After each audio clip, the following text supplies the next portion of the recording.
Hallelujah.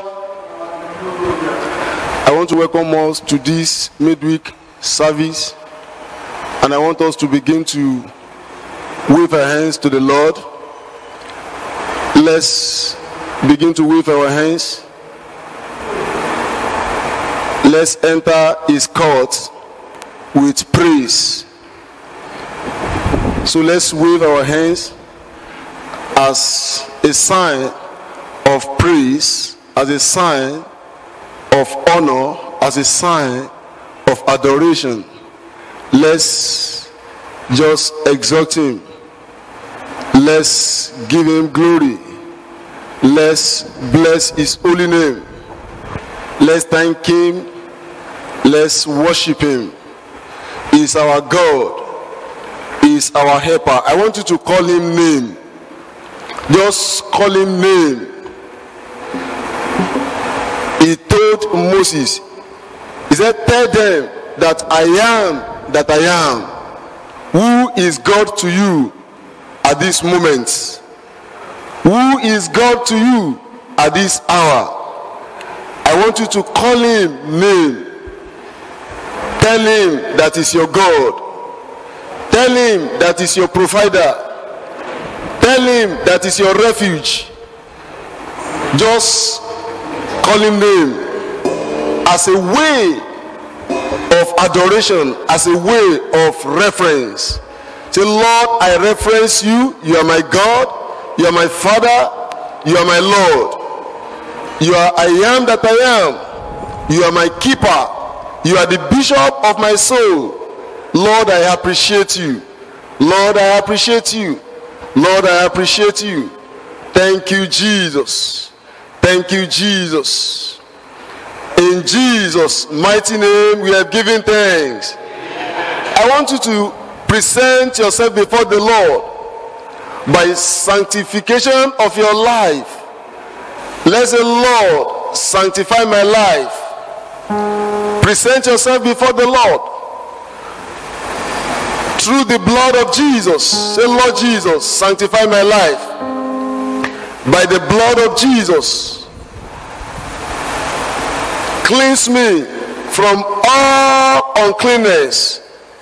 Cleanse me from all sins, whatsoever that may want to stand between me and you. Father, cleanse me, O God, by your blood. Sanctify your life by the blood of Jesus.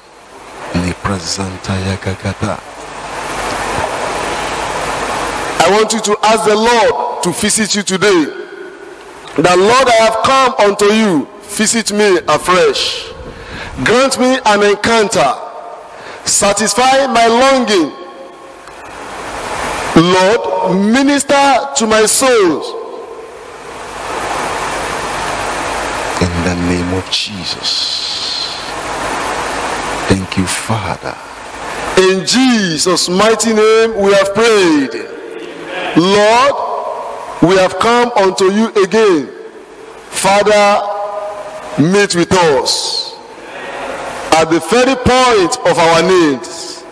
In the name of Jesus. Cause your heavens to open upon our lives and breathe the breath of life into every deadness of our life in the name of Jesus. We commit your Son unto you that you will use him afresh. Fresh oil upon him. Thank you, eternal Father. For in Jesus' mighty name we have prayed. Hallelujah. Hallelujah. In the presence of the Lord there is fullness of joy. So I want you to express yourself joyfully wherever you are. Begin to wave your hands unto the Lord, to the King of Kings, the Lord of Lords, the Lord that is good to us. The Lord that does not allow the virus to move near any one of us. Shall we begin to appreciate him? Lord, we thank you. Lord, we thank you. Lord, we thank you. Lord, we thank you. Oh, hallelujah.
ọba àwọn ọba lóye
Jesus. Thank you, Jesus. Thank you, Jesus. Ẹ̀yin ni Olúwa, Jehovah. Ẹ̀yin ni Olúwa, títí ayé. Oh, Jehovah. Ẹ̀yin ni Olúwa, ọba. Oh, ẹ̀yin ni Olúwa, Jehovah. Ẹ̀yin ni Olúwa, títí ayé. Oh, Jehovah.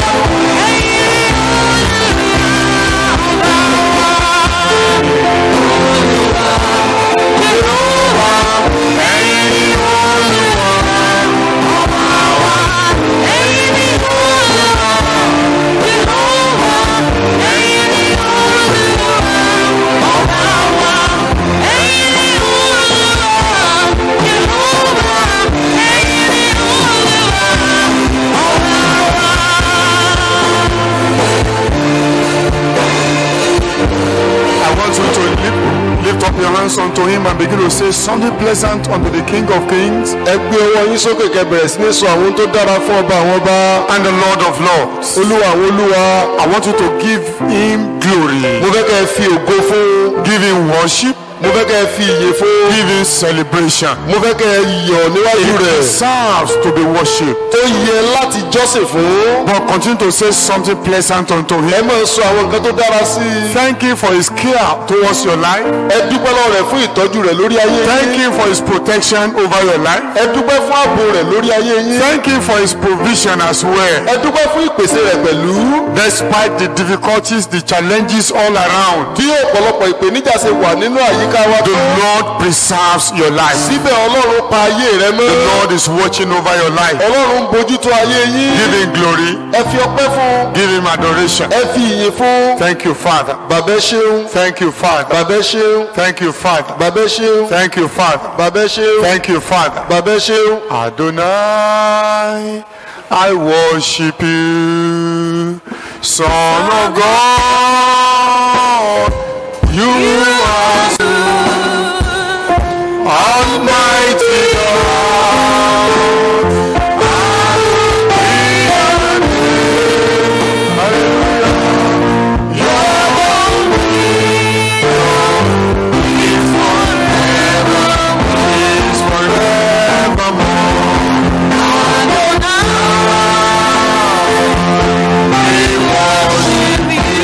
We worship you, Lord. Son of God. You are so good. You are so good. Almighty God. Hallowed be your name. Oh yes, Lord. Your dominion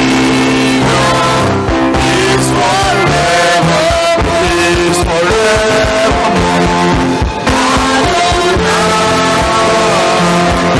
We worship you, Lord. Son of God. You are so good.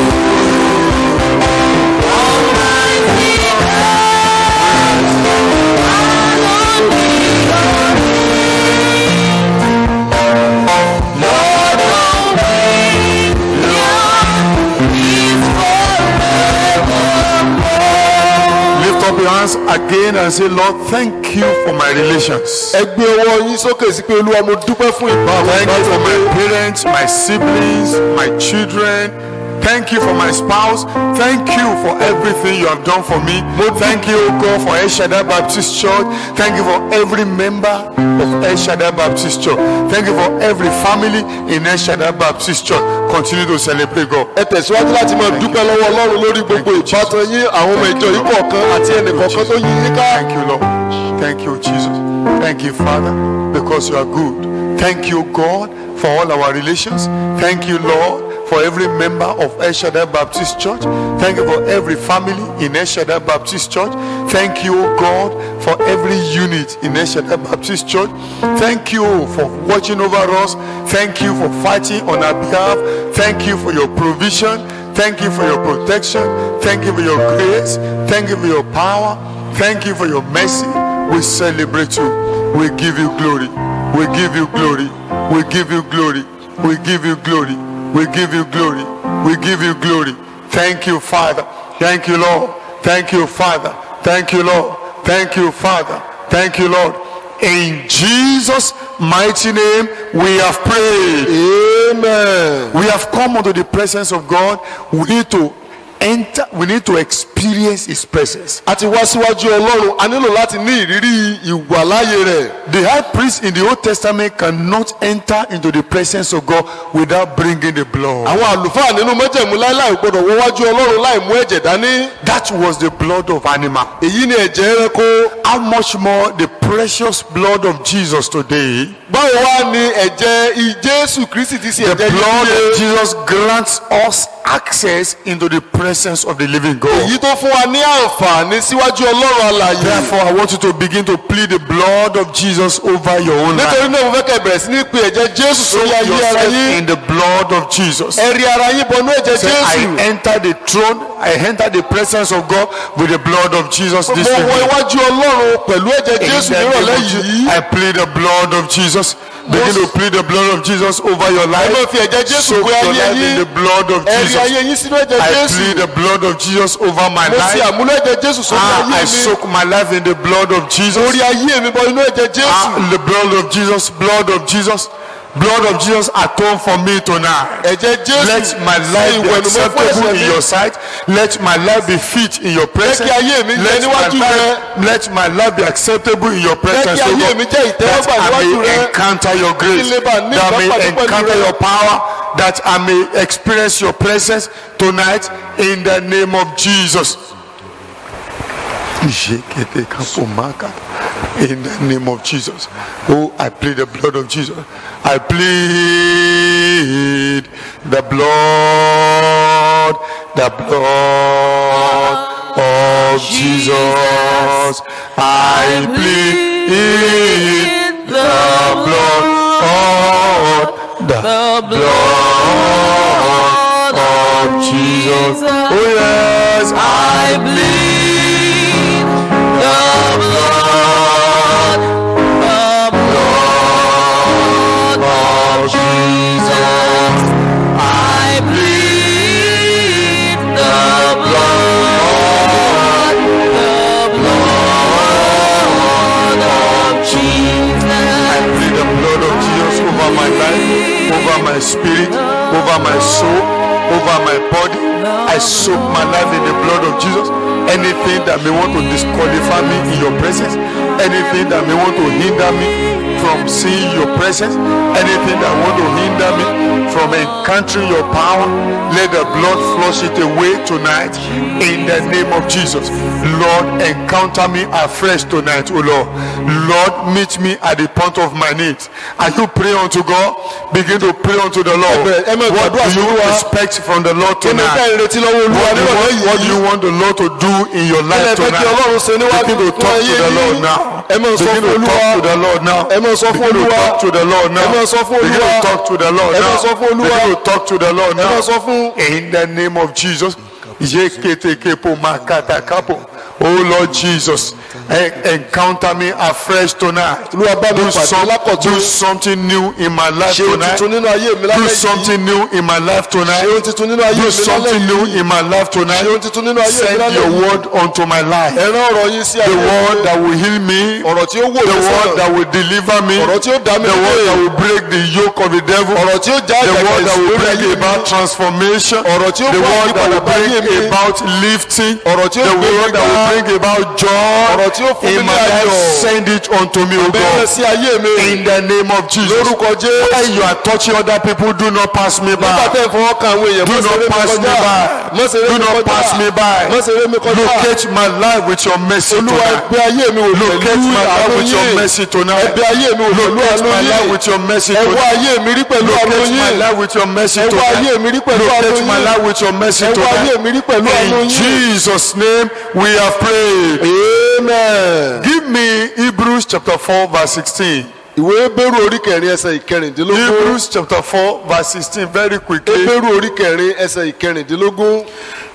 The Bible says, let us then approach the throne of grace with confidence, Bíbélì pé ẹ jẹ́ ká wá sí ibi pẹpẹ orí ọ̀fẹ́ pẹ̀lú ìgboyà so that we may receive mercy ká lè bá rí àánú gbà and find grace to help us in our time of need. kí a sì rí oore ọ̀fẹ́ láti máa ran ni lọ́wọ́ ní àkókò ìnílò. You will agree with me, if there is any time we need the grace of God, if there is any time we need the help from heaven, this is the time. ẹ ó gbà pẹ̀lú mi pé bí àkókò kan bá wà tá a nílò ìrànlọ́wọ́ láti ọ̀dọ̀ Ọlọ́run àkókò náà nìyí. You are going to lift up your hands unto him ẹ ó gbé ọwọ́ yín sókè sí i. and say, oh God, my life is hungry for your grace. Olúwa, ebi oore ọ̀fẹ́ rẹ ń pa ayé My mi. life is longing for your help. òǹgbẹ ìrànlọ́wọ́ rẹ ń gbẹ mí.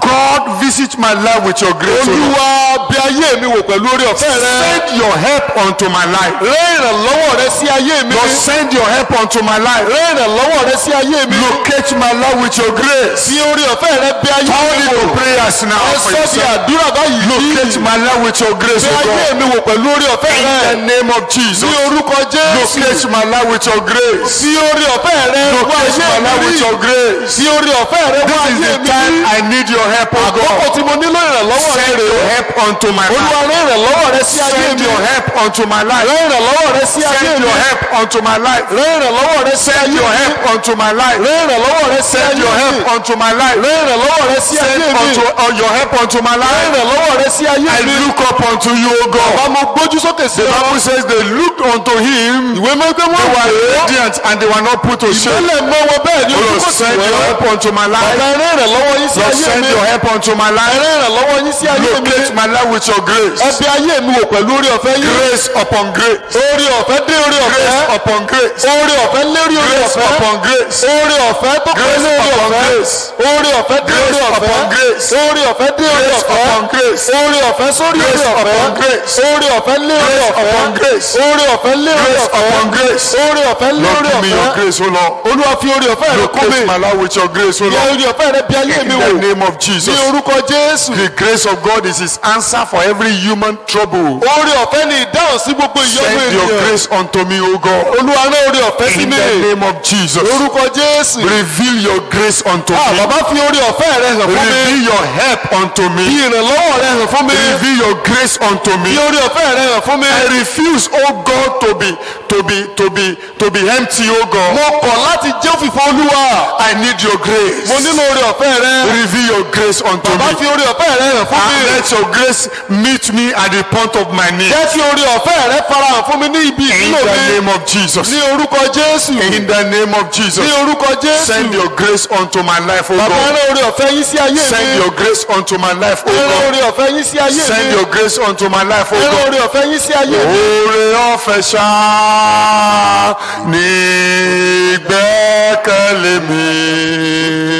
Jésù kò fún aráyé, ó kú fún mi pẹ̀lú Ọlọ́run. Oore ọ̀fẹ́ ṣá ní ìgbẹ́kẹ̀lé mi. Jésù kò fún aráyé, ó fún mi pẹ̀lú oore ọ̀fẹ́. Oore ọ̀fẹ́ ṣá ní ìgbẹ́kẹ̀lé mi. Yes, Lord.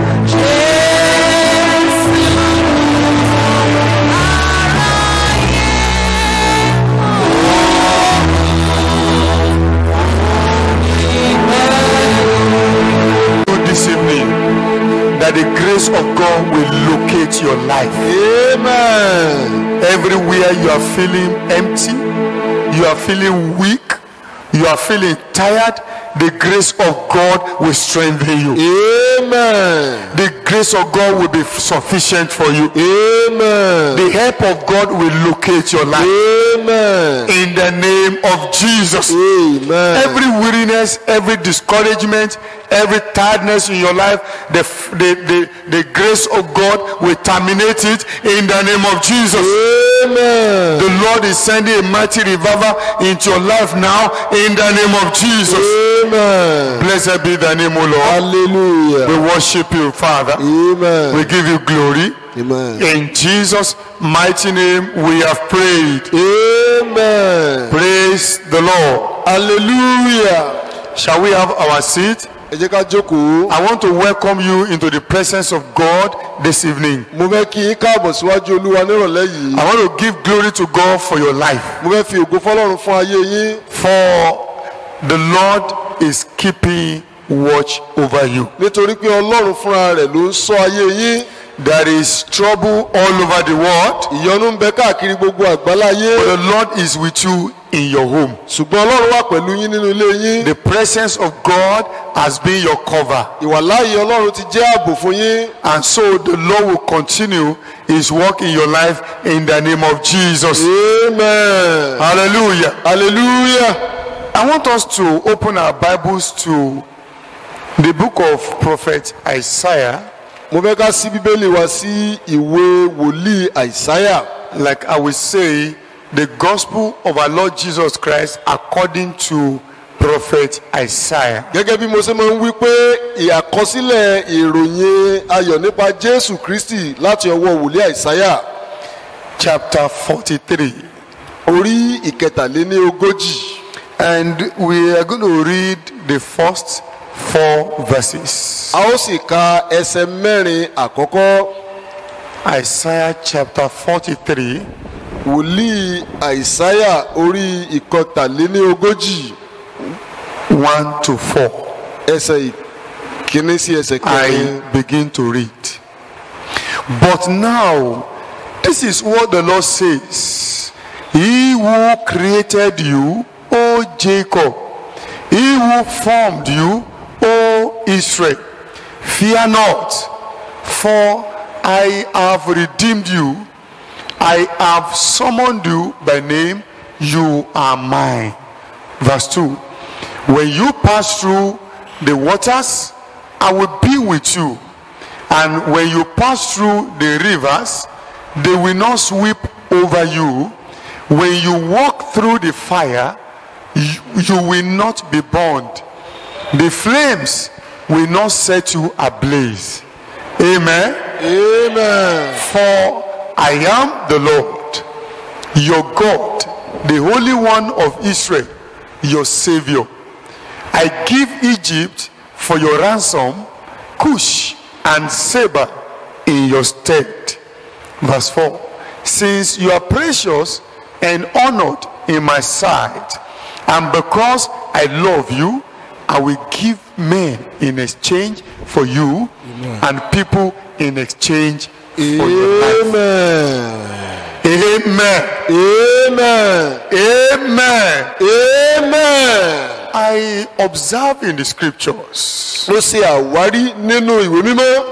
during the time of crisis, Ní àkókò rúkèrúdò, God always appears unto his people Ọlọ́run a máa farahàn fún àwọn ènìyàn rẹ̀ to encourage them, láti ru wọ́n sókè, to strengthen them, láti fún wọn ní okun, to empower them. láti ró wọn ní agbára. God will raise his prophets Ọlọ́run yóò gbé àwọn wòlíì rẹ̀ dìde to prophesy unto them, láti sọ àsọtẹ́lẹ̀ sí wọn. and by the instrumentality of the word that God sends to his people, Nípa agbára àsọtẹ́lẹ̀ ọ̀rọ̀ Ọlọ́run tó lọ sáwọn èèyàn rẹ̀. people always receive strength to go through whatever they are going through. Àwọn èèyàn wá gba okun láti la ìlàkọjá wọn. I believe the same thing this hour that we are passing through in Nigeria and in the world all over. Mo gbàgbọ́ nínú èyí kan náà nínú irú àkókò bí èyí ní As we orílẹ̀-èdè yìí. are facing the crisis of COVID-19 pandemic, Bí a ṣe ń dojúkọ wàhálà COVID-19. God is aware of what we are going through. Ọlọ́run mọ̀ nípa nǹkan tá à ń là kọjá yìí. And there are people who are already infected, who are going through the problem,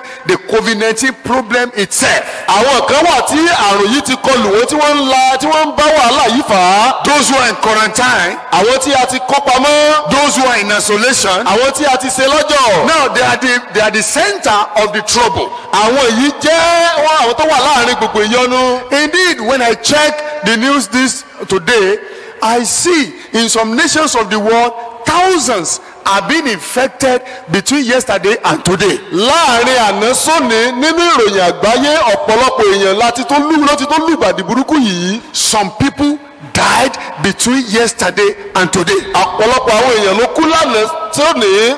In fact, as you are talking now, some people are giving up their bí goods. a ṣe ń sọ̀rọ̀ lọ́wọ́lọ́wọ́ yìí àwọn kan sì tó ń kú. And so this pandemic is not a joke at all. nítorí náà àjàkálẹ̀ àrùn yìí kì í ṣe àwàdà So rárá. the pandemic is a problem on its own. so àjàkálẹ̀ àrùn yìí gan ìyọnu ni fúnra rẹ̀. But it also has the effect on the people, even those of us who are far away from the infection. ó tún wá ní ipa lórí àwa tó ti ẹ̀jẹ̀ wípé a jìnnà sí àrùn náà. Now, because of the nature of this pandemic, the socio-economic life of people had been affected. nítorí àwọn àbùdá tó so mọ́ àjàkálẹ̀ àrùn yìí ọ̀rọ̀ ètò ọrọ̀ ajé àwọn ènìyàn gan ti dorí kodò. When the president addressed the nation and he elongated the lockdown over Lagos State, Ogun State, and Abuja, now it has sparked a new uproar. nígbà tí ààrẹ wa kéde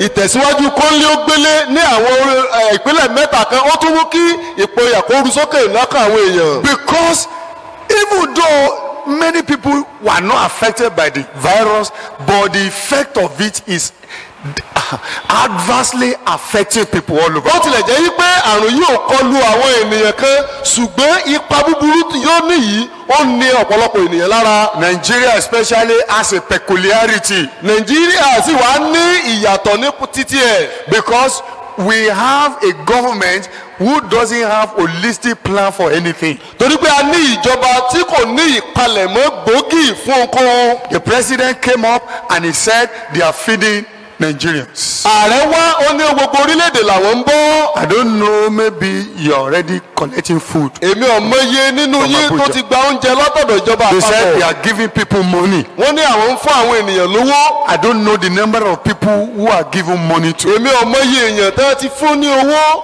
So that is the peculiarity with our own situation. èyí ni ìyàtọ̀ ńlá tó wà nínú ìlàkọjá tiwa. And as they lock down the state, bí wọ́n sì ṣe ti àwọn ìpínlẹ̀ pa. there are some people who draw their livelihood from daily business. àwọn kan tó jẹ́ pé wà tó jẹ́ wípé oúnjẹ òòjọ́ wọn dálé lórí iṣẹ́ tí wọ́n ń ṣe And lójúmọ́. there is no palliative measure for this kind of people. kò sì sí àgbékalẹ̀ ìrọ̀rùn kankan fún àwọn ènìyàn wọ̀nyí. Definitely, this will have adverse effect on the society. ó túmọ̀ sí pé èyí yóò ní ipa búburú lórí àwọn ènìyàn agbègbè. Even in Oyo State, there is no lockdown. Ọ̀yọ́ state ìpínlẹ̀ Ọ̀yọ́ wa yìí gan tí a kò tì mọ́lé. We are already having the crisis àbí ní ìdojúkọ in Ibadan, especially. nínú ìlú Ìbàdàn yìí ní pàtó. Residents in communities have become vigilante.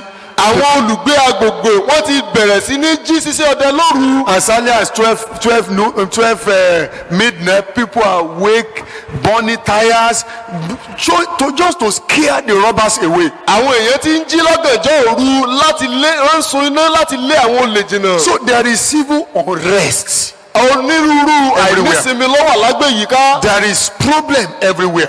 ìyọnu káàkiri. And I want to announce to you that God is aware of all these troubles. mo wá fẹ́ kéde fún yín wípé ọlọ́run mọ̀ ohun tó ń ṣẹlẹ̀ And lọ́wọ́lọ́wọ́. God is thinking about you. ọlọ́run yìí sì ń ronú nípa yín. God cares for you. ọlọ́run yìí bìkítà fún yín. Despite all this pandemic situation, God has good thought towards you. láì ní ṣe pẹ̀lú àjàkálẹ̀ àrùn búburú yìí ọlọ́run sì tún ní èrò tó tọ́ fún yín. And he still rules in the affairs of men. òun ló sì ń ṣàkóso ní ìjọba àwọn ènìyàn o. Hallelujah. hallelujah Hallelujah. hallelujah. So as a Christian, you must have a different perspective. gẹ́gẹ́ bí kìrìsìtẹ́nì ẹ gbọ́dọ̀ ní ìlóye tó yàtọ̀.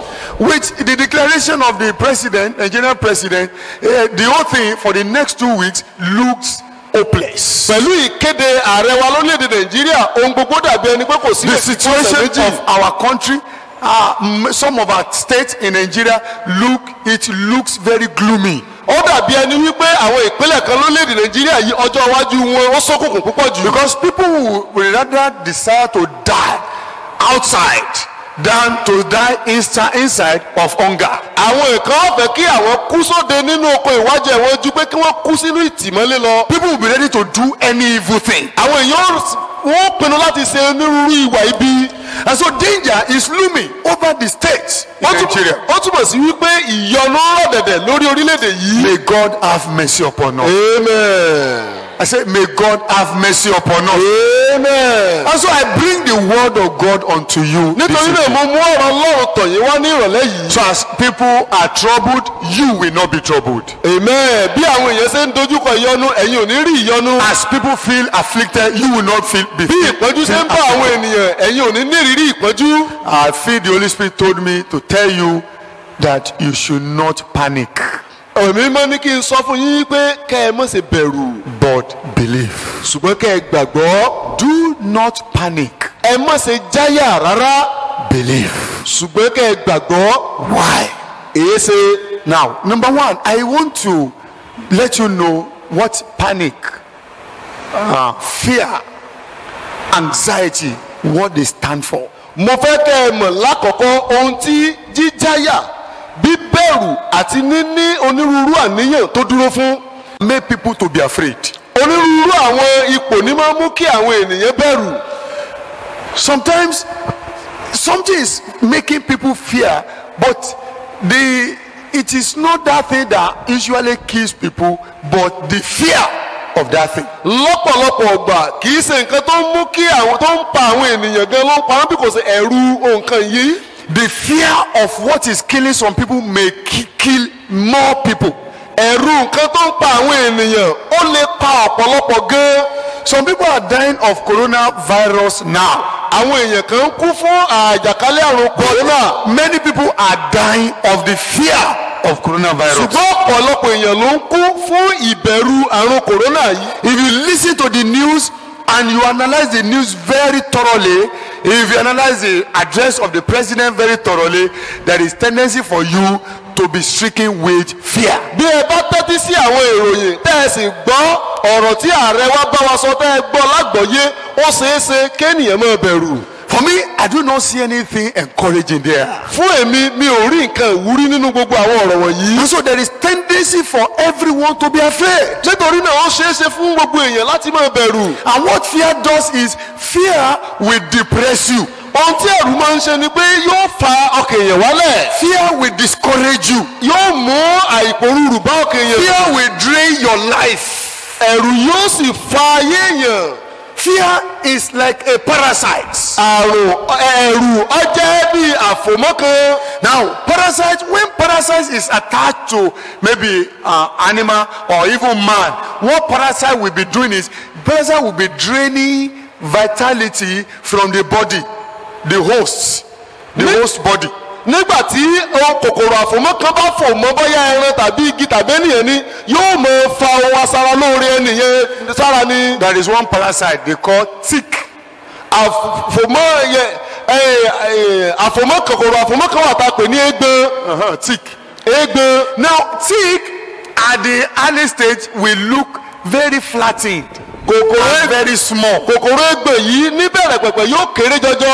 You can hardly kill it with your fingers. ó lè nira láti fọwọ́ pa. It's very thick like the name and very hard. ó mọ̀ lé bí kókókó bí orúkọ rẹ̀ ní. But when tick sticks to the host, ṣùgbọ́n tí kòkòrò eégbọn yìí bá lè so mọ́ ẹni tó gbà á lálejò. it will be drawing all that it needs to enjoy itself from the body of the host. yóò wá máa fa nǹkan tóun fẹ́ fi sára tiẹ̀ lóore látara ẹni tó gbà á lálejò yìí.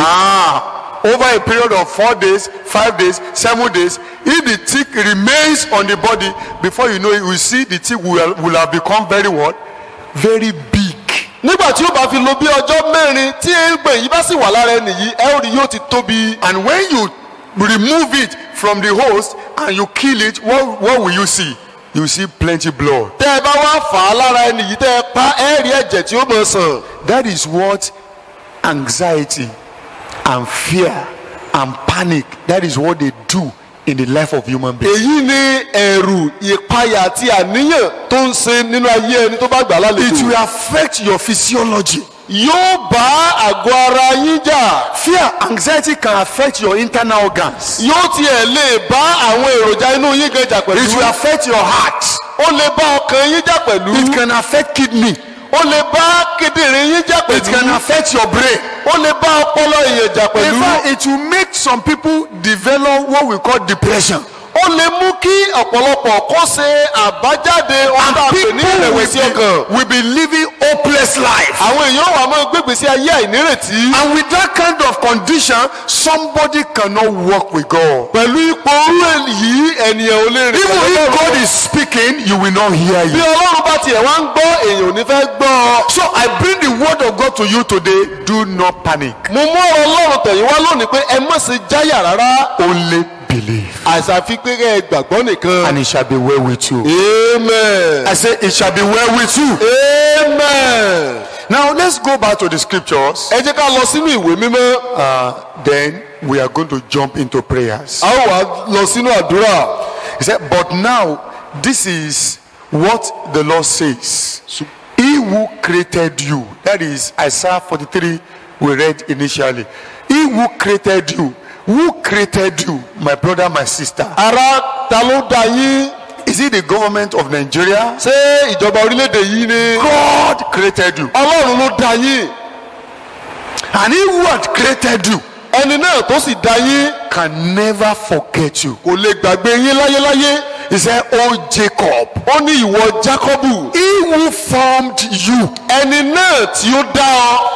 God formed you, Ọlọ́run yìí ló dá ọ. and he can never forget you. Kò sì lè gbàgbé rẹ láéláé. Listen, brethren, I grew up in farm settlement, Mo dàgbà ní agbègbè gbèríko. and our main stay economically is poultry farm.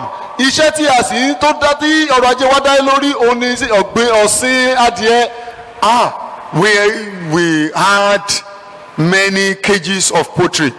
A ní ọ̀pọ̀lọpọ̀ àwọn ohun tá a fi ń sin adìẹ. One lesson I learned while growing up Ọ̀kan lára àwọn ẹ̀kọ́ tí mo kọ́ nígbà tí mo ń dàgbà. is when you have livestock, Onígbà tẹ́ ẹ bá ní ohun abẹ̀mí. when you wake up in the morning, Tẹ́ ẹ bá jí lówùúrọ̀ kùtùkùtù. the first concern will not be the food you will eat. Ìbìkítà yín àkọ́kọ́ ni kì í ṣe pé oúnjẹ tẹ́yìn ó jẹ. Your first concern will be what? The food that the livestock will eat. Ìbìkítà yín àkọ́kọ́ ni oúnjẹ táwọn ohun ọ̀sìn yín ó jẹ. Why? Because if you don't pay attention to your livestock very well, Ìdí ni pé bí ẹ ò bá ṣàkíyèsí ìgbésí ayé àwọn ohun ọ̀sìn yín dáadáa. it will affect their production. Yóò bá ìpèsè wọn ìṣèso wọn jà. The poultry, they will not produce enough the required number of eggs. Wọ́n ní ìṣèso tó yẹ kí wọ́n so. So as a farmer, poultry farmer, you wake up early in the morning, the first thing is, what will this livestock eat today? Gẹ́gẹ́ bí àgbẹ̀ olóko ọ̀sìn, ohun tó kọ́kọ́ ronú tó bá ti jí ni pé kí làwọn ọ̀sìn yìí ó jẹ báyìí. Now, if ordinary human beings will consider animals so important like Bí that, èèyàn lásán ó bá wá rí ohun ọ̀sìn ẹranko tó gbé ó ṣe bí how tó much yìí. more the living God, our creator, who had created us, who had formed us for his own glory. Mélòó wá ni Ọlọ́run tó dá wa tó sì dá wa fún ògo rẹ̀. I want you to know, in the midst of these terrible, challenging situations, Mo fẹ́ kẹ́ ẹ mọ̀ pé ní àárín gbogbo ìpèníjà yìí, God is thinking about you. Ọlọ́run ń ronú nípa yín. I said, God is thinking about you. Ọlọ́run ń ronú nípa He yín. said, do not be afraid, because I have redeemed you. Ó ní má ṣe bẹ̀rù nítorí mo ti rà ọ́ padà. I have called you by Mo ti name. pè ọ́ ní orúkọ mi. God knows your name. Ọlọ́run mọ orúkọ rẹ. Hallelujah. Hallelujah. Hallelujah. Hallelujah. It now says in verse 2, when you pass through the waters, I will be with you. Nígbà tí ìwọ bá ń la iná kọjá, èmi ó wà pẹ̀lú rẹ. Yes, you may have to pass through difficult situations, difficult experiences, but he says he will do what? He will be with you. Ẹ lè nílò láti wà nínú onírúurú ìpèníjà ṣùgbọ́n yóò wà pẹ̀lú yín. Yes, this pandemic will surely affect your life. Àjàkálẹ̀ àrùn yìí lóòótọ́ ló lè ní nǹkan ṣe pẹ̀lú ayé I yín. mean, it will affect the way you go out, it will affect the way you move, and it will make life a little bit difficult. Ó lè mú kí ayé kó nira díẹ̀ nítorí pé ẹ lè jáde ẹ lè lọ síbi Yet, kíbi. you must know that the presence of God is with you. hallelujah. ẹ gbọ́dọ̀ mọ̀ yìí pé ìwà láàyè ọlọ́run wà pẹ̀lú yín. You must be conscious of this truth that God said is with me, so I believe God is with me. ẹ gbọ́dọ̀ ní ìmọ̀lára yìí pé ọlọ́run sọ yìí pé òun wà pẹ̀lú mi nítorí náà ó wà pẹ̀lú mi ni. He said, when you pass through waters, I will be with you. ó ní nígbà tẹ́ bá ń la omi kọjá wọ́n wà pẹ̀lú rẹ. And through the rivers, they shall not overflow you. láàrin ogunlọ́gọ̀ omi kò sì ní rúbò He yín. said, when you walk through the fire, nígbà tẹ́ bá wá láàrin iná kọjá. that's painful experience. èyí ni èyírí tó ń ro lára gidi. The kind of food you want to eat, you don't have access to it now. irú oúnjẹ tẹ́ ẹ fẹ́ jẹ láǹfààní sí. It's like fire. ó dàbí ìran iná. You need money very seriously. ẹ nílò owó kò sówó yìí ń bẹ̀. That is fire. iná lè yí. Fire-like experiences. ìgbésí ayé iná. He said, you shall not be burned, ó ní kò ní jó yín. nor shall the flames scorch you. bẹ́ẹ̀ ni abala iná kò This ní ná yín. situation you are going through will not carry you away. amen. ìlàkọjá yìí kò ní gbé yín lọ. It will not conquer you. kò ní borí yín. Rather, you will conquer it. síbẹ̀ ẹ̀yin lẹ́ ò ṣẹ́gun rẹ̀. Here, verse 3. ẹgbọ́n tí ẹsẹ̀ He kẹta said, ní. because, he said, for I am the Lord your God. hallelujah. ó ní nítorí pé èmi ni olúwa Come on, shout, ọlọ́run rẹ. hallelujah. hallelujah. He said, I am the Lord your God. èmi ni olúwa ọlọ́run rẹ. God is putting his integrity online. ọlọ́run fi ìjólótìtọ́ rẹ̀ sí ìṣe. And he's assuring you that he's going to stand by you. ó sì mú un dá ọ lójú wípé òun ó He's dúró tì going ọ́. to stand with you. òun ó dúró pẹ̀lú rẹ. And he's going to defend you. òun ó sì gbé ọ níjà. He's going to meet you at the point of your òun ó need. bá ọ pàdé ní ọ̀gángan àìní He rẹ. said, the Holy One of Israel, your Savior. pé ẹni mímọ́ Ísírẹ́lì olùràpadà rẹ. What does it mean? The only one of kí Israel. ló túbọ̀ sí ẹnìkan ṣoṣo ní Ísírẹ́lì. The one who had never failed Israel. ẹni tí ò já Ísírẹ́lì kulẹ̀ rí. He had never disappointed Israel. kò já Ísírẹ́lì kulẹ̀ rí. He had always stood by Israel. ó máa ń dúró ti Ísírẹ́lì ní gbogbo He ìgbà. can never fail. kò lè gbàjákulẹ̀. Say, the Holy One of Israel ó ní ẹni ńlá is Ísírẹ́lì. incomparable to anyone. kò sí nǹkan tá a lè fi wé. Is always dependable. ó ṣe é gbára lé ní gbogbo Always ìgbà. reliable. ó ṣe é gbẹ̀mí tì. He will never change. kì í yí padà. So he is your God. ó jẹ́ ọlọ́run rẹ. The Holy One of Israel is my ó God. sọ wípé ọlọ́run Ísírẹ́lì ni The ọlọ́run Holy rẹ. One of Israel is my Savior. ọlọ́run Ísírẹ́lì ni olùràpadà mi. He said, I gave Egypt for your ransom. ó ní mo fi Íjíbítì ṣe ìràpadà rẹ. Ethiopia and Seba in your mo fi place. Ethiopia àti Sébà fún ọ. Hallelujah. hallelujah. These are the wonderful promises of God. èyí ni àwọn ìlérí ọlọ́run. And so you must decide not to panic. nítorí náà o gbọ́dọ̀ pinnu láti mọ́ páyà. You must decide not to be afraid. You must refuse to be troubled. o gbọ́dọ̀ kọ̀ láti níyọnu. You must refuse to be troubled o gbọ́dọ̀ kọ̀ láti gbàyọnu by láàyè. any situation.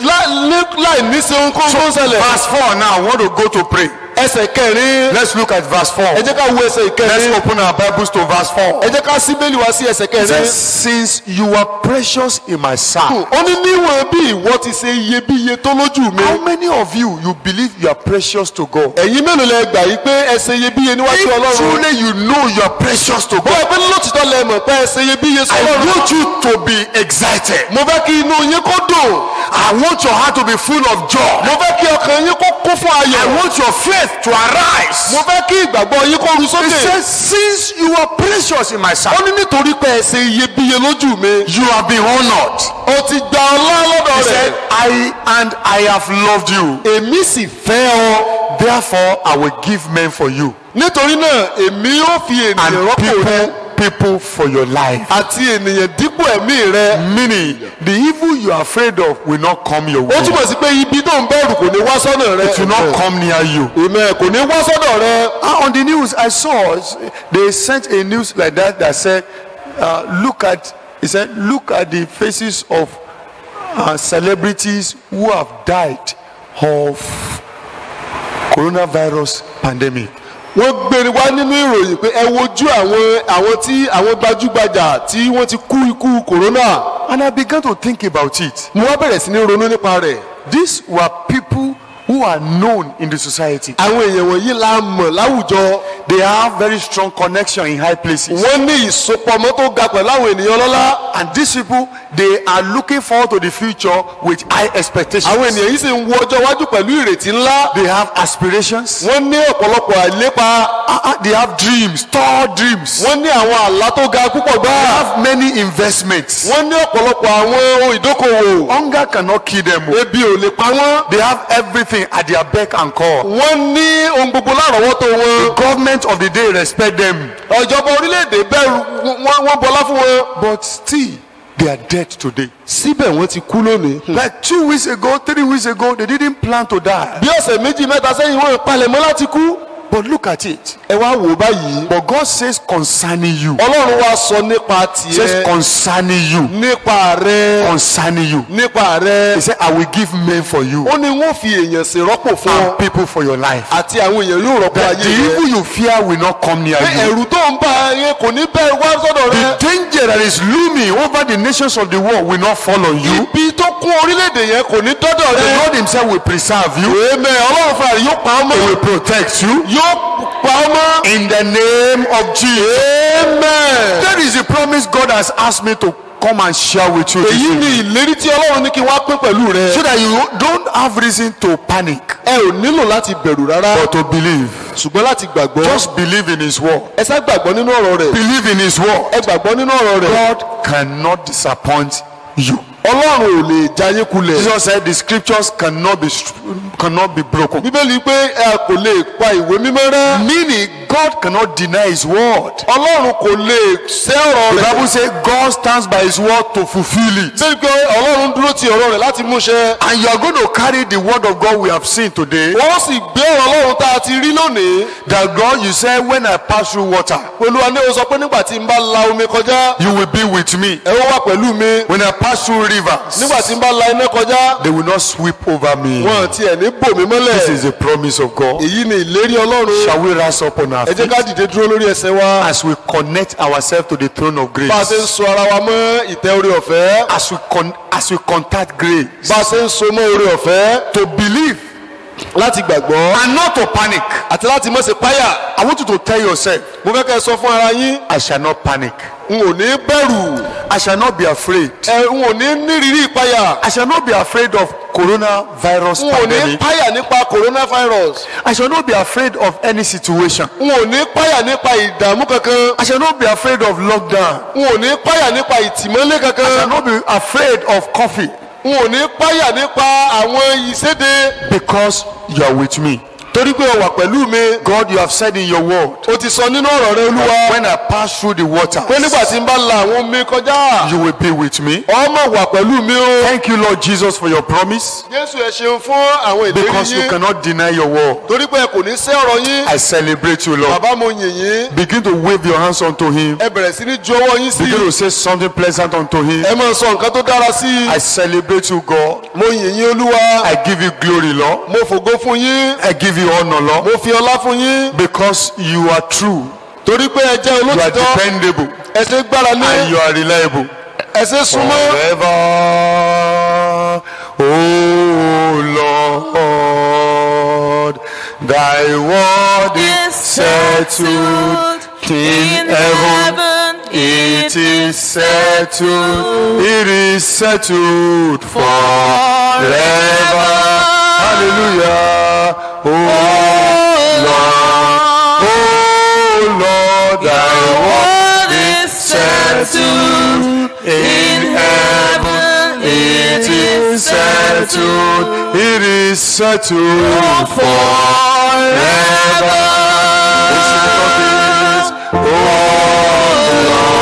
Oh Lord, thy word is settled in heaven. It is settled. Lift up your Bible unto God.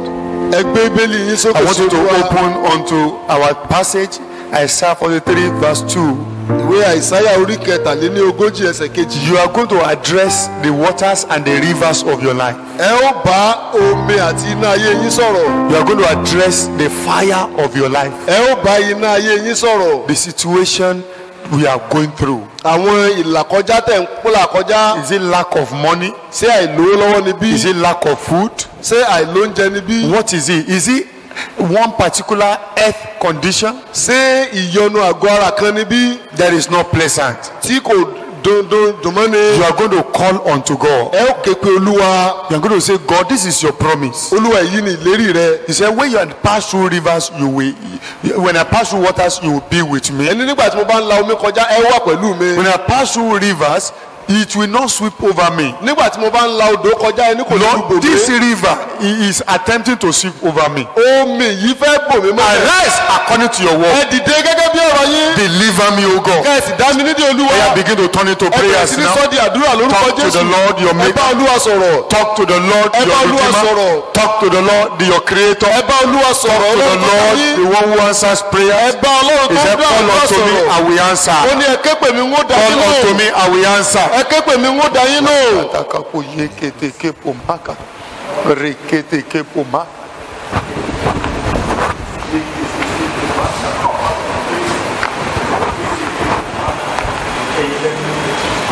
In the name of Jesus. In the name of Jesus. In the name of Jesus. I believe in you. You are redeeming me. You are helping me. You are creating me. You are in the name of Jesus. I depend on you. In the name of Jesus. Oh Lord Jesus. Deliver me from the rivers. The rivers that will not overflow me. In the name of Jesus. Arise and help me. In the name of Jesus. Pray unto God. ẹ gbàdúrà sí olúwa. Go to verse 1. ẹ lọ sí ẹsẹ̀. He said, the one who created you, Jacob, the one who formed you, Israel, do not be afraid. Oh Lord Jesus, you are my creator. Arise and deliver me. olúwa ìwọ ló dá mi. Arise and send help unto me.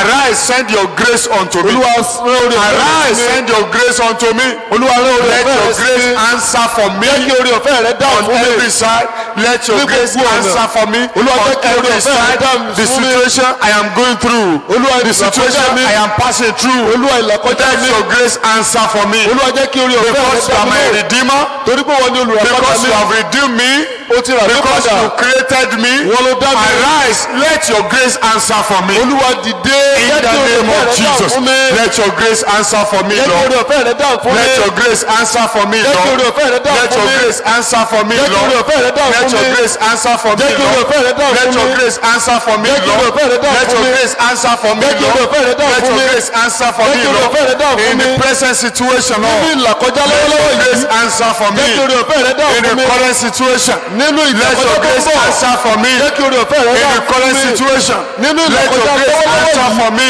olúwa jẹ́ kí orí In ọ̀fẹ́ rẹ the dáhùn name fún of mi. Jesus, Lord, send help unto me from olúwa rán above. ìrànlọ́wọ́ sí mi. Send help unto me from above. rán ìrànlọ́wọ́ sí Send mi help látòkè. unto me from above. rán ìrànlọ́wọ́ sí mi Send látòkè. help unto me from rán above. ìrànlọ́wọ́ sí mi Send látòkè. help unto me from rán ìrànlọ́wọ́ above. sí mi látòkè. Send help unto me from rán ìrànlọ́wọ́ sí mi above. látòkè. In the name of Jesus. ní orúkọ Send jésù. help unto me from rán above. ìrànlọ́wọ́ sí mi In látòkè. the name of Jesus. ní orúkọ jésù. Jakatakapo yekete kepo makatakakakaka yekete. In the name of Jesus, send your grace unto me from above, O Lord. Send your help unto me from above, O God. Rescue me, O Lord. Rescue me, O Lord. Rescue me, O Lord. Rescue me, O Lord. Rescue me, O Lord. Help me, O Lord. In the name of Jesus. I want you to pray unto God. Send relief unto me from heaven. olúwa rán ìtura sí mi olúwa. Send relief unto me, O God. olúwa rán ìtura sí mi Send olúwa. relief unto me, O olúwa God. rán ìtura sí mi olúwa. Compel the holy angels to minister unto olúwa me. pàṣẹ fún àwọn áńgẹ́lì mímọ́ láti ṣiṣẹ́ ìrẹsẹ́ fún mi. Compel the holy angels to minister unto me. pàṣẹ fún àwọn áńgẹ́lì mímọ́ láti ṣiṣẹ́ ìrẹsẹ́ fún mi. Oh God, send your holy angels to serve me. olúwa rán áńgẹ́lì mímọ́ sí mi láti tọ́jú mi. Send the holy angels to serve me. rán àwọn áńgẹ́lì mímọ́ sí mi láti tọ́jú In mi. the name of ní Jesus. orúkọ jésù. In Jesus' mighty name, we have prayed. I watched a video someone sent on the WhatsApp page. mo wo fọ́nrán amóhùnmáwòrán kan. Is a man who survived the COVID-19 pandemic. ó jẹ́ ẹnìkan tó bọ́ lọ́wọ́ àrùn kòrónà yìí. He said why he was grappling for his life and was struggling. He said nobody was around his relation could not come near. Even nurses and doctors were not there. He said a cleaner in the hospital was passing and saw him how he was gasping for breath. pé nígbà tí òun làkàkà tóun jìjàkadì pẹ̀lú ẹ̀mí òun kò sí ẹbí ará nǹkan níbẹ̀ ṣùgbọ́n agbálẹ̀ kan nílé ìwòsàn ló ń He kọjá. said this cleaner was the one who prayed for him. pé agbálẹ̀ yìí òun ló gbàdúrà fóun. And he prayed for him and he got his healing. ó gbàdúrà fún ó sì rí ìdáǹdègbà. In that situation, if somebody can get miracle of healing, bí ẹnìkan bá lè rí iṣẹ́ ìyanu your own ìwòsàn. situation is not that worse as that. ìyọnu tí yóò burú tó ti You are arákùnrin going to yìí pray. lẹ́nu God yìí. sent that cleaner as an angel. ọlọ́run rán agbálẹ̀ yìí gẹ́gẹ́ bí áńgẹ́lì. The angels God will be sending to you will not be the one in white garment and all of that. It will be normal human beings that you know. áńgẹ́lì tọ́lọ́run ọ̀ràn sí yín kò ní wà nínú ìyẹ́fun You are kan. going to pray. You are going to say, Lord, pé olúwa this time send your holy angel lákòókò yìí olúwa rán àwọn to áńgẹ́lì minister mímọ́ unto me. Turn láti it to ṣiṣẹ́ prayer. ìrẹsẹ́ sí ayé Turn mi. it to prayers for ẹ yourself. sọ di àdúrà. Turn it to prayers for ẹ yourself. sọ di àdúrà. Let the holy angels come and minister unto my olúwa family. jẹ́ kí àwọn áńgẹ́lì mímọ́ wá ṣiṣẹ́ ìrẹsẹ́ Let fún your holy ìdílé. angels minister to my children. jẹ́ kí àwọn áńgẹ́lì mímọ́ ṣiṣẹ́ ìrẹsẹ́ Let fún your holy ìyàwó mi. angels minister unto my spouse. jẹ́ kí àwọn áńgẹ́lì mímọ́ kó ṣe Let ìtọ́jú your holy olùfẹ́ angels mi. minister unto my life. jẹ́ kí àwọn áńgẹ́lì mímọ́ tọ́jú ayé In mi. the name of Jesus, lórúkọ jésù. send help unto me olúwa rán ìrànlọ́wọ́ sí mi. speedily. Send help unto me speedily. rán ìrànlọ́wọ́ sí mi ní Send kankan. help unto me speedily. bàbá rán ìrànlọ́wọ́ sí mi ní In the name kankan. of Jesus. ní orúkọ jésù. In the name of Jesus. ní orúkọ Send jésù. help unto me speedily. bàbá rán ìrànlọ́wọ́ sí mi ní In the name kankan. of Jesus. ní orúkọ jésù.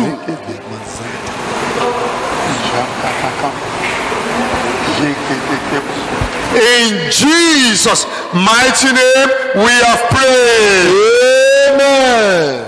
I want you to plead the blood of Jesus over your life. mo fẹ́ kẹ́ ẹ ṣe àmúlẹ̀jẹ̀ jésù sórí ayé Wherever you are now, begin to plead the blood of níbi Jesus. ogun tẹ́ ẹ wà ẹ bẹ̀rẹ̀ sí ní ṣe Plead the blood àmúlẹ̀jẹ̀ of jésù. Jesus over your life. ẹ ṣe àmúlẹ̀jẹ̀ jésù Do sórí not ayé yín. forget there is power in the blood of ẹ má ṣe Jesus. gbàgbé pé agbára ń bẹ nínú ẹ̀jẹ̀. The power of protection. agbára ìdáàbòbò. Authority over the devil is in the blood of Jesus. àṣẹ lórí èṣù ó wà nínú ẹ̀jẹ̀ jésù. There is power in the blood of Jesus. agbára ìwòsàn ń bẹ nínú ẹ̀jẹ̀ jésù. Power in the blood of Jesus. agbára ń bẹ nínú ẹ̀jẹ̀ Plead jésù. the blood of Jesus over your family. ẹ kéde ẹ̀jẹ̀ jésù Plead sórí the blood of ìdílé yín. Jesus over your children. ẹ kéde ẹ̀jẹ̀ jésù sórí àwọn ọmọ Plead the yín. blood of Jesus over your parents. ẹ kéde ẹ̀jẹ̀ jésù sórí ẹbí Plead yín. the blood of Jesus over your life. ẹ kéde ẹ̀jẹ̀ jésù sórí Plead the ayé blood of yín. Jesus over your business. ẹ kéde ẹ̀jẹ̀ jésù sórí The okòwò yín. blood of ẹ̀jẹ̀ Jesus. jésù. The blood of ẹ̀jẹ̀ Jesus. jésù. The blood of Jesus. ẹ̀jẹ̀ jésù. The blood of Jesus. ẹ̀jẹ̀ jésù. The blood of Jesus. ẹ̀jẹ̀ jésù. It is written, when as I see the blood, I will pass over àkọ́yí you. pé nígbà tí mo bá rí ẹ̀jẹ̀ ń wò ré kọjá. The angel of destruction will pass over you. áńgẹ́lì apanirun yóò sì ré yín The kọjá. angel of destruction will pass over your family. áńgẹ́lì apanirun yóò ré Will ìdílé pass yín over kọjá. your life. yóò ré ayé yín kọjá. The blood of Jesus. ẹ̀jẹ̀ jésù. The blood of Jesus. ẹ̀jẹ̀ jésù. The blood of Jesus. ẹ̀jẹ̀ jésù. The blood of Jesus. ẹ̀jẹ̀ jésù. I plead the blood of Jesus. I plead the blood of Jesus. I plead the blood of Jesus. I plead the blood of Jesus. I plead